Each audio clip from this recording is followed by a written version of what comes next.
teve uma revelação e foi fundador de uma ordem religiosa que foi muito focada no trabalho e na hierarquia. Então, uma ordem religiosa que era de fato militar, né? Ele se tornou santo pelas ideias dele de coragem e obediência, que ele era uma pessoa muito obediente, porque ele era um militar, então ele tinha toda essa pegada. Ele fundou a ordem religiosa dos jesuítas, que foram quem construiu essa colégio e igreja que nós temos aqui. Isso que a gente tem, essa construção que a gente chama de casa, e a igreja é um colégio jesuíta. Alguém conhece essa imagem? Você está vendo que ele está no livro? Santo Inácio de Campinas, o fundador da ordem religiosa. É a estátua representativa dele. Então você vê como que o que a gente tem aqui dentro é precioso e é mundial. Eu vou falar um pouquinho do que é a parte anterior à chegada dos jesuítas aqui na região. Quer dizer, há mais de 5.000 anos já estavam aqui. Os primeiros ocupantes dessa região foram os sambaqueiros. Nós temos em preto os locais que os sambaqueiros, esses pescadores-coletores, ocuparam, né, em torno aqui da Laguna de Araruama, em torno da Lagoa de Saquarema, aqui na região de Arraial do Cabo, Cabo Frio, Búzios, né, tudo isso que está em pretinho são lugares onde havia esses pescadores, né, que eram, eles em geral não plantavam, eles coletavam, eram os coquinhos, eram as plantas que eles coletavam, que estavam selvagens ainda. Bom, um segundo momento, que seriam os grupos tupi, né, que são esses em vermelho, que ocuparam principalmente essa parte aqui de Araruama e Saquarema, mas tem também em Cabo Frio, e em azul, em menor quantidade, que seriam esses grupos Una, eu falei de Boitacá, então, que também era um grupo ceramista, que aqui também esteve. Como identificar esses locais? O Sambaqui é um sítio que a gente consegue identificar na paisagem. Por quê? Porque eles construíam, eles amontoavam, por exemplo, eles pescavam, eles coletavam o marisco, eles traziam para o acampamento, comiam e eles aproveitavam aqueles restos de conchas e eles iam acamando. Era uma forma deles se destacarem na paisagem, provavelmente mostrando até poder, olha, a minha casa é maior do que a sua. Né? Então, indicando o poderio de alguns grupos diante de outros.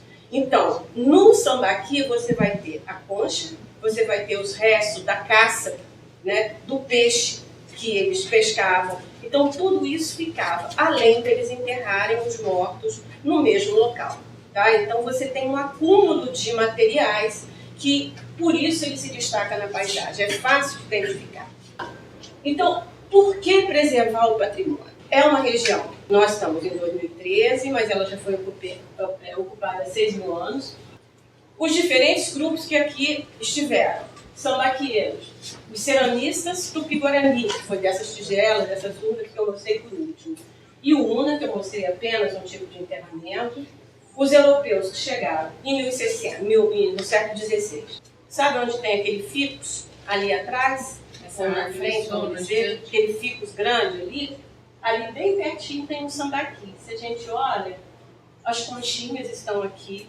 É um local que nunca foi escavado, mas que precisa ser preservado, porque precisa ser pesquisado, para a gente conhecer um pouco do que foi a ocupação aqui em épocas bem antigas.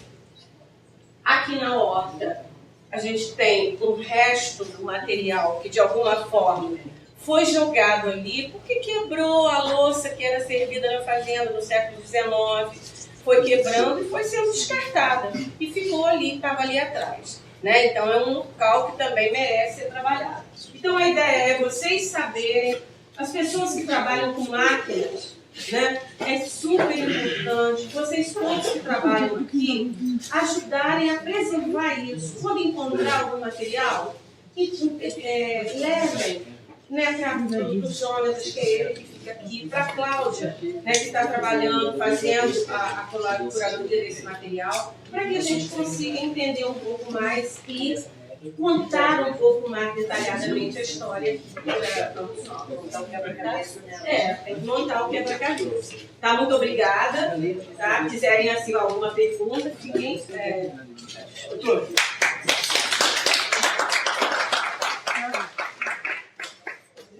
O que é que você achou da palestra?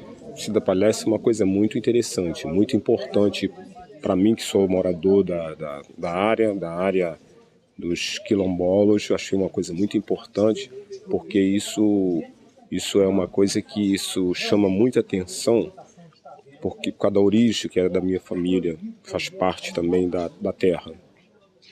Achei interessante, bom que agora a gente tem uma noção, entendeu, das coisas. Agora se achar alguma coisa importante, ajuda na história, entendeu? Achei uma palestra boa e interessante mesmo. Cara, achei muito interessante, porque tem muita coisa aí que a gente desconhecia, né?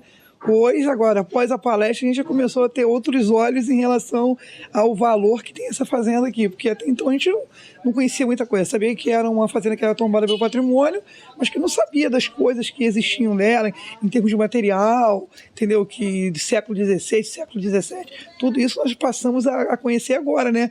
Agora a gente, quando andar aí dentro da fazenda, já tem outros olhos, né? Para saber que cada significado tem alguma... Tudo aqui tem um significado, né? Não é só um pedaço de louça, não é só um pedaço de pedra. Foi muito interessante. Não só para mim, que eu acho que para todo mundo, num todo, né? Foi muito interessante, porque as pessoas não conheciam, não tinham conhecimento. Sabe do que poucos aí sabem, que é uma fazenda que foi tombada pelo patrimônio, que era na época dos jesuítas, mas que ninguém tem noção da real, né? Do valor que isso aqui tem para o Brasil, em geral, né, para a nação. Muito importante.